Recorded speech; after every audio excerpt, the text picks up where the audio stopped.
बच्चों, जून 2025 में जो बच्चे एग्ज़ाम देने वाले हैं उनके लिए इग्नू ने ऑलरेडी एक अनाउंसमेंट कर दी है, जो कि तुम्हारे सामने ये आप देख सकते हो। ठीक है, क्या है ये? It's a tentative date sheet. Tentative date sheet को रिलीज़ कर दिया है जो बच्चे जून में एग्ज़ाम देने वाले हैं। ठीक है, इसको देख लेते हैं।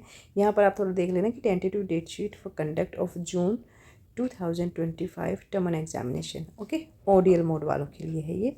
तो इसको देख लेते हैं आपकी क्या डेट शीट आई है और कब कब आपके कौन से पेपर होने वाले हैं। सो इसको हम डाउनलोड कर लेंगे यहाँ पर। ठीक है, डाउनलोड आपके सामने ये हो गया है। यहाँ पे साफ साफ लिखा हुआ है 18 फेब, ये 18 फेब को पब्लिश हुआ है, अपडेट हुआ है। So tentative date sheet for June 2025 term end examination. पहले तो मैं बता दूँ कि टेंटेटिव का मतलब क्या होता है। टेंटेटिव का मतलब होता है कि दिस इज़ नॉट फाइनल। ठीक है, टेंटेटिव का मतलब होता है कि ये एक पॉसिबिलिटी काइंड ऑफ कह सकते हो, या ये भी कह सकते हो कि इसमें जो है चेंजेस होते रहेंगे। ठीक है, यहाँ तक समझ में आ गया। अब इसको थोड़ा सा ये देख लेते हैं कि इसमें किन किन चीज़ों को ध्यान में रखना है तुम लोगों को, और किन चीज़ों को थोड़ा सा आप लोग इग्नोर कर सकते हो। ओके, सो फर्स्ट लाइन है कि June 2025 tentative date sheet for June 2025 term end examination. तो यहाँ पर कुछ इम्पोर्टेंट जो पॉइंट्स बन रहे हैं वो हम पढ़ेंगे, ताकि जब एग्ज़ाम में देने जाओ, खासकर वो बच्चे जो पहली बार एग्ज़ाम दे रहे हैं उनके लिए आसान हो जाएगा। ठीक है, सो पहला पॉइंट है कि ये डेट शीट फ़िलहाल संभावित है। ठीक है, संभावित का मतलब ही टेंटेटिव होता है। तो जून 2025 सत्रांत परीक्षा हेतु फॉर्म ऑनलाइन जमा करें तो पोर्टल नियम जो वो खोल दिया जाएगा। मतलब है कहने का कि जो जून में जो पेपर दिए जाएंगे ना बच्चों को, तो जून एग्ज़ाम के लिए जो एग्ज़ामिनेशन फॉर्म होंगे उसको टाइम से जो है उस पोर्टल को ओपन कर दिया जाएगा। ठीक है, ये सिर्फ एक टेंटेटिव डेट शीट है। दूसरा है कि जो general conditions for filling up the examination form online will be as under. मतलब जब आप ऑनलाइन एग्जामिनेशन फॉर्म भरोगे ना, तो किन किन चीज़ों को ध्यान में रखना है वो देख लेना। पहला तो ये है कि registration for the courses is valid and not time paired. कि जो भी पाठ्यक्रम या जो भी आपका जो कोर्सेज हैं उसके जो पंजीकरण है, मतलब रजिस्ट्रेशन है, वो लीगल हो, वैध हो। ठीक है, वैलिड हो मतलब, और समयबद्ध ना हो, टाइम बेयर्ड ना हो। ठीक है, सेकंड है कि जो required number of assignments in the courses must have been submitted by due date.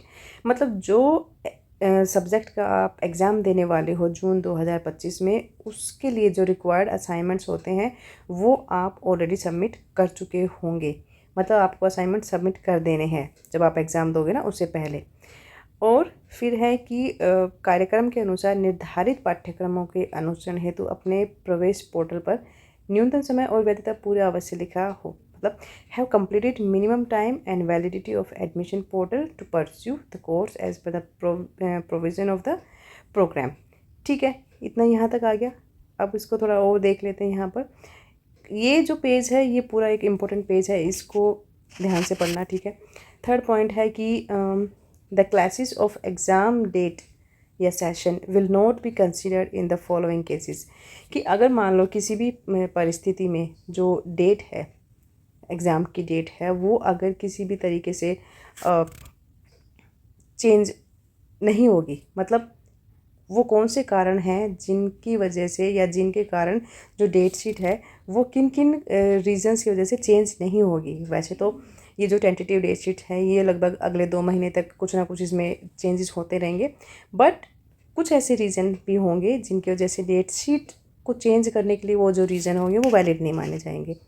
पहला रीज़न होगा कि the courses are from the same group A to group 1 to 6 as the exam of courses in a particular group is conducted on same date and time। मतलब group 1 और group 6 के जो पाठ्यक्रम होते हैं ना, वो या कोई पर्टिकुलर जो कोर्सेज हैं, ठीक है, उनकी जो तारीख और जो डेट और डे होता है वो सेम डेट ही, मतलब एक तरह से एक साथ ही जो है उसको अप्लाई किया जाता है। फिर दूसरा है कि यदि पाठ्यक्रम बैकलॉग पाठ्यक्रम विभिन्न वर्षों से, इसका मतलब होता है कि अगर मान लीजिए आप जून में एग्ज़ाम देने वाले हो और उसके साथ साथ आप कोई अपना बैकलॉग का पेपर भी देने वाले हो, ठीक है, अगर ये दोनों केसेस होते हैं और आपकी डेट क्लैश होती है तो इस रीज़न की वजह से जो डेट शीट होगी वो चेंज नहीं होगी। ठीक है, देन यदि पाठ्यक्रम अलग अलग कार्यक्रम से संबंधित हो। The courses are from different programs, अगर मान लीजिए आपके डिफरेंट डिफरेंट प्रोग्राम्स हैं, वो क्लैश हो रहे हैं, ओके, तो इस वजह से भी डेट शीट को चेंज नहीं किया जाएगा। और इन MP programs courses from different specialization, ठीक है।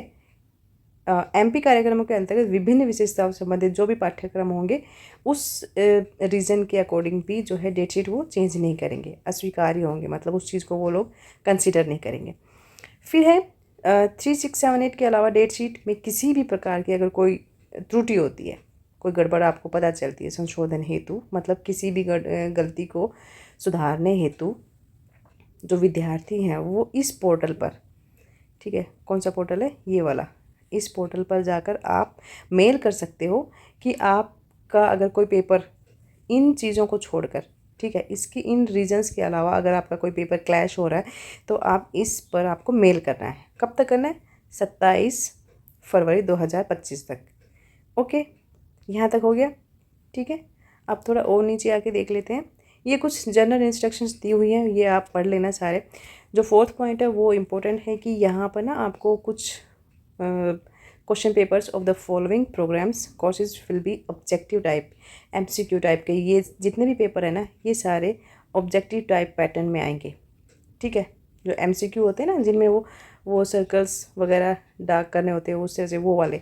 तो BHSF FST ये वाले, PSO BE VAE और ये सारे, ये सब MCQ बेस पर होंगे, ओके। फिर थोड़ा सा और नीचे आप आके देखोगे तो ये पूरा इंस्ट्रक्शन आप लोग पढ़ लेना। And the exam date of CBCS courses in a group are conducted on the same date and time, ठीक है, ये भी हो जाएगा। और फिर यहाँ पर आप देखोगे कि ये सारे के सारे प्रोग्राम जो हैं दे रखे हैं कि कौन कौन से प्रोग्राम्स की डेट है। इसके बाद आप देखोगे तो ये डेट शीट आपकी यहाँ से स्टार्ट हो जाती है। 2 जून से आपके पेपर हो रहे हैं। पेपर जो हैं वो मॉर्निंग सेशन में और इवनिंग सेशन में होंगे। मॉर्निंग में 10 बजे से लेकर 1 बजे तक होगा और इवनिंग में 2 से 5 बजे तक होने वाले हैं। अब थोड़ा सा तुम्हें मैं ये बता दूं कि जो ये डेट शीट है फ़िलहाल तो टेंटेटिव है। टेंटेटिव का मतलब ये है कि थोड़ा सा इसमें चेंजेस होते रहेंगे जब तक फाइनल डेट शीट नहीं आ जाएगी। और इस चीज़ के लिए थोड़ा सा टेंशन मत लेना कि पता नहीं कितना चेंज होगा या क्या कुछ चेंज होगा, ऐसा ज़्यादा चेंजेस नहीं होते हैं। हालांकि बस 1 2 दिन आगे पीछे हो जाते हैं, बाकी जो सब्जेक्ट होते हैं वो भी इतना आपको डिस्टर्बिंग नहीं होगा। बाकी आप ये मान के चलिए कि लगभग ये सेम सा ही होगा, थोड़ा बहुत चेंजेस जो है वो डेट शीट में आता है। बाकी ये सामने आपकी जो डेट शीट आ गई है इसको एक बार ध्यान से देख लेना और ये चेक कर लेना कि तुम्हारे पेपर कब कब होने वाले हैं। सो एक थोड़ा सा ना मेंटली प्रिपेयर हो जाओगे तुम लोग। अब ये सवाल आता है कि अगर मान लीजिए इतनी बड़ी डेट शीट है तो इसमें आप अपना क्वेश्चन पेपर कैसे ढूंढोगे, क्वेश्चन पेपर नहीं सब्जेक्ट कैसे ढूंढोगे, कोई पर्टिकुलर सब्जेक्ट। तो फॉर एग्जांपल अगर आप मान लीजिए इतनी सारी डेट शीट में से आपको अपना कोई पर्टिकुलर सब्जेक्ट ढूंढना है तो वो भी मैं बता देती हूँ। सो मान लीजिए आपको अपना FST का पेपर ढूंढना है कि FST का पेपर कब होने वाला। सो यहाँ पर हम सर्च कर लेंगे FST, ठीक है, FST 01। तो जैसे ही मैंने यहाँ पर टाइप किया ये आपके सामने आ गया है डेट शीट, ये देख लो ये हो गया। तो इस तरह से आप लोग अपना जो एग्ज़ाम है वो कोई भी सब्जेक्ट अपना यहाँ पर सर्च कर सकते हो। तो जो डेट शीट है उसमें भी आप देखोगे तो यहाँ पर FST शो हो गया है, ठीक है, 3 तारीख को यहाँ पर शो हो रहा है। और तो ऐसे ही अपने सारे एग्ज़ाम जो है वो आप अपने सब्जेक्ट वाइज ढूंढ सकते हो, ठीक है। So not a big deal. तो ये थी आज की वीडियो। आई होप इससे कुछ हेल्प मिलने वाली है, वैसे तो हेल्प हो ही जाएगी। और अगर इसके बावजूद भी अगर ये जो पेज है ना इसमें अगर आपको थोड़ी सी भी कुछ कन्फ्यूज़न रहा हो, कुछ समझ में नहीं आया तो कमेंट बॉक्स में बात कर लेना, ओके। सो चलो मिलते हैं नेक्स्ट वीडियो में। Best of luck.